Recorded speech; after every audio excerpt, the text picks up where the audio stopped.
La recherche présentée a été réalisée en collaboration avec Karel Lyon, chercheur au CNRS. Elle se présente comme l'analyse des effets d'une réforme, la loi de 2008 sur la représentativité syndicale, sur le fonctionnement interne des organisations syndicales. En effet, cette réforme inclut la transparence financière parmi les critères de représentativité. Avec des contraintes variables suivant leur taille, les différents échelons des organisations syndicales, les syndicats, les fédérations, les unions territoriales ou encore les confédérations, doivent tenir une comptabilité normalisée. Les études qui ont fait suite à cette réforme posent régulièrement la question de son effectivité. A-t-on rendu transparents les comptes des syndicats est en somme leur question.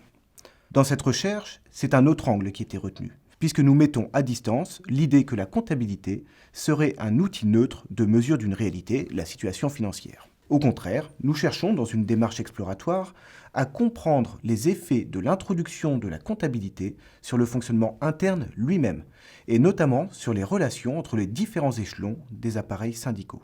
Poser le débat en ces termes renvoie classiquement à deux thèses dominantes. Celle de la compatibilité, pour laquelle le système administratif et le système représentatif, rappelons que les syndicats ont un fonctionnement démocratique, coexistent de manière pacifique. C'est par exemple la thèse qui apparaît dans les travaux pionniers des Webb sur la démocratie industrielle. D'autres défendent plutôt l'idée d'une colonisation de la gestion sur les logiques démocratiques. C'est ce que pointe, par exemple, Robert Michels lorsqu'il élabore sa loi d'airain de l'oligarchie. Le système administratif viendrait en contradiction du système représentatif.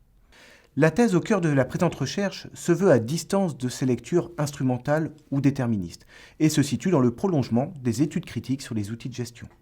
Les observations, recueillies par entretien auprès de dirigeants syndicaux de la CFDT, de la CGT et de FO, montrent effectivement une relation dialectique entre techniques gestionnaires et enjeux politiques, la comptabilité pouvant être utilisée pour mettre en avant des notions politiques telles que l'autonomie ou la solidarité. D'une manière générale, on observe que la question financière occupe depuis la loi une place plus centrale dans les débats syndicaux, mais suivant des trajectoires différentes. La CFDT, qui avait saisi la question financière avec une certaine avance sur ses alter ego, s'efforce par exemple de connecter le discours politique et le discours financier, et a forgé à cette fin la notion de politique financière, qui devient alors un terrain de discussion dominant pour orienter la stratégie syndicale.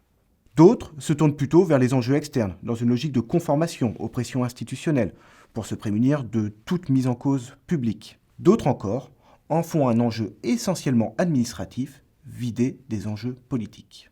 On constate également que l'introduction de cette transparence financière tente à modifier les relations entre les différents échelons syndicaux, avec une tendance vers la concentration du pouvoir dans les instances centrales.